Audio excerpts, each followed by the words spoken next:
Anda kembali bersama kami di obrolan malam. Saya waktunya untuk minta pendapat Mas Adi Praitno juga untuk bisa kemudian memberikan pencerahan soal hal tadi yang diprotes sama Mas Sugeng, bahwa kami mencoba membaca sebenarnya newspek-nya namanya ya. Kami coba untuk bahas hari ini itu adalah soal SMRC. Mungkin bisa diberikan pencerahan. Bagaimana seharusnya kami membaca tepatnya membandingkan satu survei dengan survei yang lain, itu satu. Yang kedua, kalau hari-hari ini kita lihat memang ada perbedaan angka-angka atau hasil survei dari berbagai lembaga survei. Bagaimana kami publik menyikapi perbedaan hasil dari berbagai lembaga survei itu, Mas Adi? Ada dua pertanyaan.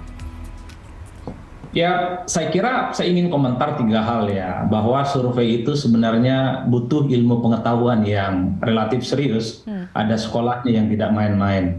Kadang kalau orang tidak ngerti survei, agak sedikit jelimet misalnya, dan bahkan panik melihat hasil-hasil survei yang dimunculkan. Bagi saya yang belajar survei, belajar statistik, ada sedikit ilmu pengetahuan, ketika misalnya sejumlah partai disebut tidak akan lolos di bawah 4%, saya pasti melihat soal pertama margin of error, yang kedua adalah soal undecided voter, karena bagi saya itu adalah angka yang kemudian bisa diklaim miliknya Nasdem, miliknya P3, milik Golkar, milik yang lain gitu loh. Jadi itu yang paling penting. Yang kedua, Christian, kebetulan memang lembaga-lembaga survei yang tadi disebutkan oleh teman-teman, SMRC, ada Poltreking, ada Mas Yunarto, Carta Politika. Saya juga ada tergabung dalam Persepi namanya. Dalam waktu dekat mungkin kita akan melakukan satu diskusi, mendiskusikan teman-teman survei yang menurut kita sendiri juga agak beda-beda akhirnya, Mbak. Ada yang bilang Nasdem naik, ada yang bilang Anies justru turun gara-gara deklarasi Anies misalnya. Ada juga yang menyebut bahwa Anies naik signifikan efek dari pencapresan dilakukan oleh Nasdem dan seterusnya. Kita akan melihat sebenarnya soal metodologi dan sampling yang akan kita terima nantinya. Misalnya gini, ketika ada survei yang menyebutkan Anies naik signifikan, ketika dilihat sampelnya, pertama sampelnya itu dari kalangan perguruan tinggi jauh lebih banyak ketimbang sampel yang lain. Banyak basis pemilih yang berbasis perguruan tinggi, kelompok intelektual memang afiliasi ke Anies. Ataupun misalnya ketika sampling dari kawan-kawan survei tertentu, jumlah samplingnya itu mayoritas kalangan Islam, itu agak bias. Bias dalam arti bahwa pemilih Islam memang rada-rada banyak untuk migrasi dan memilih Anies. Yang sangat kredibel, yang sangat terukur misalnya ketika sampling itu satu sesuai dengan data BPS dan data yang dimiliki oleh KPU. Jadi jumlah laki-laki dan perempuan, jumlah agama, suku dan budaya itu dianggap presisi kalau dia dianggap mewakili seluruh responden ataupun populasi yang kemudian kita dijadikan sampel. Memang nggak gampang ini, Christian. Ini terkait dengan metodologi ya? Oke, ini terkait dengan metodologi. Sebenarnya di kalangan teman-teman lembaga survei di Persepi ini akan segera kita lakukan karena ada pertanyaan-pertanyaan itu. Yang kedua, kalau kita bicara tentang pileg ya, Christian. Setahu saya, salah satu anatomi kekuatan politiknya itu satu pada caleg, yang kedua adalah pada struktur dan mesin partai. Kalau dilihat secara rata-rata saat ini, partai-partai ini kan mesin sama, calegnya belum bergerak. Karena kan belum secara definitif diumumkan siapa yang bisa maju caleg, siapa yang kemudian akan jadi tim sukses dan akan jadi relawan. Biasanya inilah yang kemudian menurut Mas Saidiman tadi melakukan mobilisasi di bawah untuk memilih caleg dan memilih partai. Ini yang kemudian bisa menjelaskan kenapa survei-survei yang membuat sejumlah partai politik itu terkesan minim, tapi hasilnya jauh berlipat ganda, karena saat ini calegnya belum gerak. Justru suara caleg ini biasanya melampaui suara partai, Christian. Biasanya karena caleg itu berkampanye untuk dirinya, bukan untuk partai, rata-rata untuk memenangkan politik elektoral. Yang ketiga, memang perlu diantisipasi soal keterbelahan antara pikiran dan hati pemilih, terutama misalnya partai politik tertentu yang menjagokan calon presiden yang tidak berasal dari partai. Misalnya mungkin juga pemilih Anies itu tidak otomatis akan memilih Nasdem, karena Anies sampai sekarang belum berbaju Nasdem.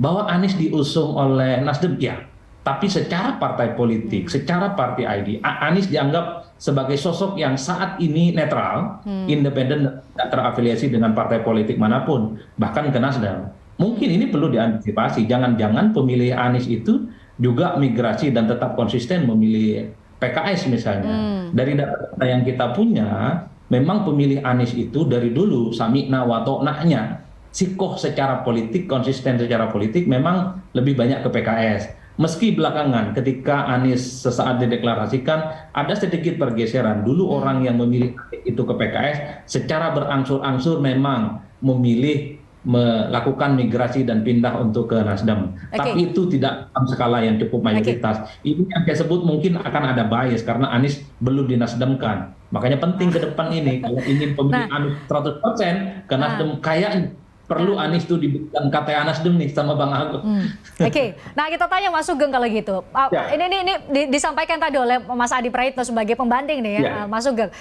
Ini apakah karena Anies Baswedan belum dinasdemkan menurut istilah Mas Adi itu yang belum kemudian memberikan insentif elektoral buat Nasdem? Itu satu. Yang kedua karena bergabung lewat Zoom. Yang kedua adalah mungkin Mas Sugeng bisa bilang tadi kan kita sama-sama sepakat dan tercerahkan ya bahwa ada swing voters masih undecided voters yang belum menentukan pilihan itu 20%. Bagaimana cara Nasdem untuk bisa kemudian merayu, memperoleh menarik simpati dari undecided voters ini? Mungkin Mas Sugeng silahkan 2 pertanyaan. Iya, soal tadi dijelaskan oleh Bung Adi Praitno tentang metodologi. Kita sama-sama belajar juga lah bahwa ya selama ini kebetulan saya pegang divisi itu di Metro TV ketika quick count dan sebagainya udah termasuk Bung Saiful Mujani ya waktu itu sama-sama kami gitu dan sebagainya. Saya nggak sama sekali nggak ada komplain soal apa yang dijelaskan. Mas Sugeng, sebentar saya jawab dulu Mas Sugeng. Saya jawab dulu Mas Sugeng soal itu, Mas Sugeng. Mohon izin. Saya mau jawab dulu. Kalau misalnya kami hadirkan dua lembaga survei yang berbeda, nanti bawaannya adalah tadi soal metodologi dan lain-lain. Mungkin agak sulit bagi publik. Kita sepakat itu. Agak sulit buat publik untuk kemudian tahu statistika dan lain-lain. Maka oleh karena itu dari awal saya coba sampaikan ke publik bahwa yang saya di saat membuka acara ini saya sampaikan bahwa kami mencoba membaca potret dari SMRC 3-11 Desember, Mas. Jadi mungkin kita bisa diskusi di lain waktu, kita cobalah untuk lihat lembaga-lembaga survei yang lain. Oke, mungkin bisa dijawab pertanyaan saya yang kedua, atau mungkin yang pertama belum dijawab soal bagaimana menasdemkan seorang Anies Baswedan sehingga bisa diharapkan bisa memberikan insentif elektoral. Kami punya hitungan-hitungan yang hari ini kalau memang kita tidak memaksakan Anies harus berKTA Nasdem, itu adalah policy dasar etik yang kami bangun justru gitu, bahwa partai ini tidak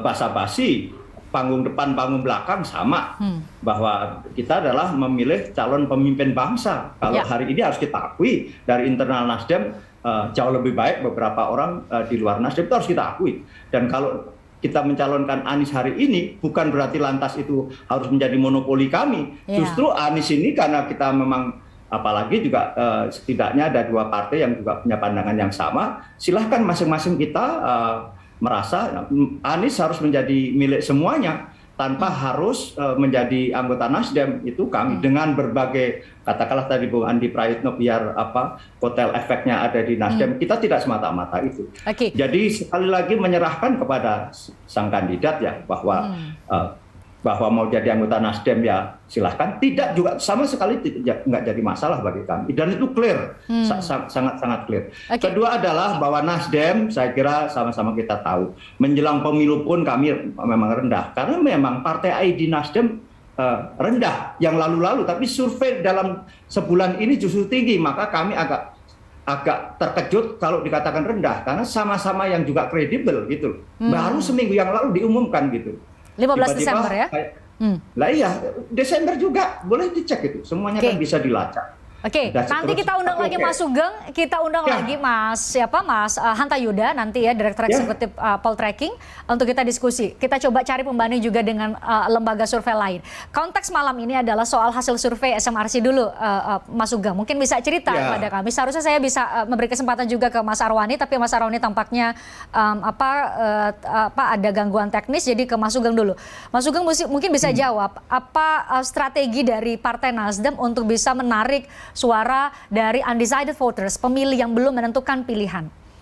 Kami jelas ya, sebagai partai harus kuat secara struktur. Infrastruktur partai kami sekarang sampai desa kelurahan. Kan berbagai metode, ada yang terbuka dan tertutup. Kenapa? Karena daerah-daerah tertentu tentu beda strategi. Ada yang terbuka dan tertutup. Kedua adalah ketokohan. tokoh, karena ujungnya nanti pemilu nanti adalah menghubungkan antara ketokohan dengan infrastruktur partai yang menjadi namanya jaringan dasar. Oke. Bahwa tokoh itu juga punya misalnya tim sukses dan sebagainya, itu iya. Kami insya Allah ya, kami petakan dapil per dapil dengan penajaman sangat tajam, menyangkut tentang infrastruktur dan ketokohan. Kita tahu seluruh Indonesia kita sekarang ada 80 daerah pemilihan. Pulau Jawa ini adalah meski ada 39 dapil. Di luar Jawa karena tambah Papua dan Papua Barat ya lantas menjadi 45 kalau tidak salah 45 dapil. Nah itulah yang kami fokus dan alhamdulillah hari-hari ini kami di dapil-dapil yang keras justru kami mendapatkan suara, misalnya dapil yang hanya isinya 3 atau dan sebagainya. Ya insya Allah dengan apa yang kita lakukan bahkan kami merasa betul. Kalau tadi didengarai katakanlah ada migrasi ini migrasi itu, ini kalau saya ungkap di sini kan tidak etis bahwa tokoh-tokoh besar dari partai-partai yang incumbent hari ini yang masih menjabat sebagai legislatif mau gabung dengan Nasdem. Tapi kan itu bukan lantas itu menjadi apalah glory bagi kami, tidak karena mobilitas orang ke orang itu dan perpindahan partai ya itu juga menjadi faktor penting. Tapi nggak etis kita ungkap. Kita ada kurang lebih ada udah terdata 18 misalnya 18 incumbent di DPR RI catat. Baik Mas Sugeng, saya harus harusnya ke Mas Arwani tapi Mas Arwani belum bergabung. Jadi usai jeda mohon izin saya hanya akan memberikan kesempatan ke Mas Adi dan Mas Saidiman. Mas Saidiman, saya harus jeda. Usai jeda kami akan kembali untuk Anda. Tertarik dengan diskusi saya dengan para narasumber? Saksikan obrolan malam dengan topik-topik menarik lainnya. Jangan lupa subscribe ya channel YouTube Berita 1. Like, komen, dan share video ini ya. Terima kasih.